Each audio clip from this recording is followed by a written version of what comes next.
The photo appeared at 2:14 a.m. It was posted to a private social media account, followed by fewer than 200 people. The image looked ordinary: a young woman standing beside a motel window, illuminated by the pale glow of a television screen. She wore a gray sweatshirt and held a paper coffee cup.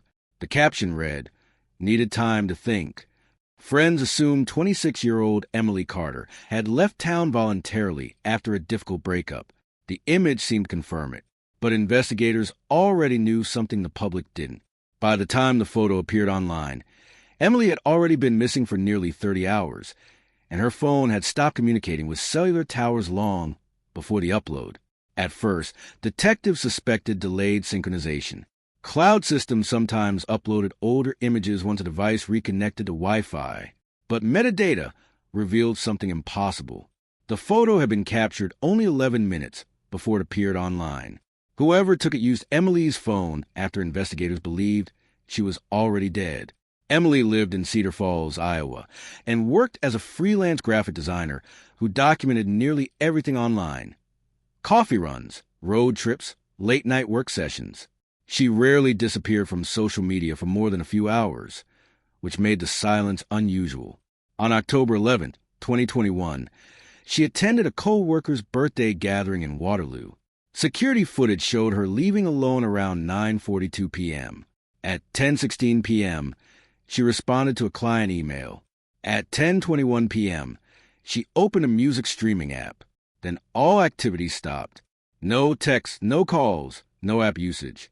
By the next evening, her sister reported her missing. Hours later, the photo appeared online. Friends initially believed it meant Emily was alive somewhere. That assumption delayed the investigation by nearly 12 hours. Detectives obtained emergency access to her account and traced the upload to a motel Wi-Fi network in Kearney, Nebraska. Metadata showed the image was taken on Emily's iPhone 11 Pro at 2:03 a.m. and uploaded directly from device at 2:14 a.m. GPS coordinates matched the motel. There was no evidence of delayed syncing or automation. Someone physically possessed Emily's phone. Surveillance footage from a motel showed a tall man entering room 214 shortly before midnight. At 2:17 a.m., minutes after the upload, he exited carrying two phones, one matching the color of Emily's missing iPhone. Analysts dissected the image frame by frame. Reflection enhancement revealed part of a man standing outside the frame: a shoulder, wristwatch, and outline of a phone.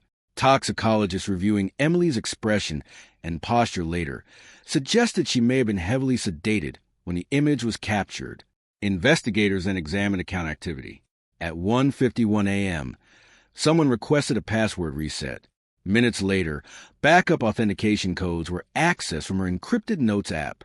At 2:03 a.m., the photo was taken. At 2:16 a.m., location services were disabled. Then the phone disappeared permanently. The sequence suggested deliberate staging.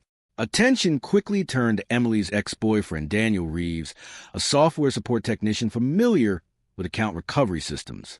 Investigators discovered searches on his laptop, including social media login metadata, and can deleted location history be recovered?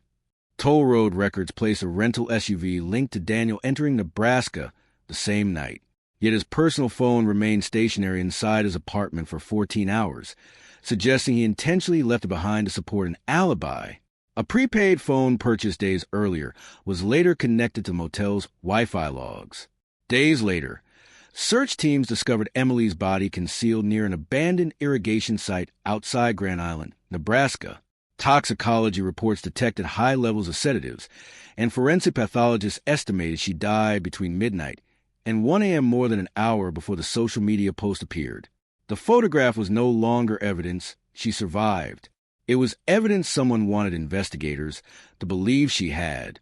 Analysts revisited the motel image and uncovered chilling details. A local weather broadcast visible on the television screen matched the segment airing at 2:02 a.m., independently verifying the metadata timestamp. Emily's smartwatch, visible on her wrist, had stopped recording heart rate data at 12:43 a.m. That meant the body in the image no longer displayed active biometric signals. Investigators concluded Daniel transported Emily or her body to the motel specifically to stage the photograph. The upload was designed to reset the timeline and create the illusion she had disappeared voluntarily. But every digital action left traces behind. Wi-Fi authentication records, password resets, metadata, GPS logs, and synchronization histories gradually dismantled the deception. The final breakthrough came from deleted fragments recovered from the prepaid phone. Investigators restored portions of an unsent message drafted shortly after the upload. She posted already, people will think, gives me more time. The upload wasn't emotional. It was strategic. Daniel believed the image would delay investigators long enough for him to dispose of evidence and distance himself from Emily's disappearance. Instead, the post itself became the strongest evidence against him.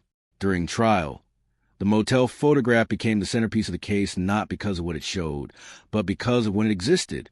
The television broadcast motel Wi-Fi logs, disabled location services, and stopped smartwatch data aligned into one timeline investigators could not ignore. Daniel Reeves was convicted of second-degree murder and obstruction of justice in February 2024. Emily's family later described the photograph as the most painful part of the investigation because, for a brief moment, they believed it meant she was alive. Instead, investigators concluded the image captured someone whose identity was already being used against her. The most disturbing part was how ordinary the photograph looked. No visible violence, no panic, just a woman appearing online after reality had already ended. The photo appeared after she was gone, but it revealed who was still watching.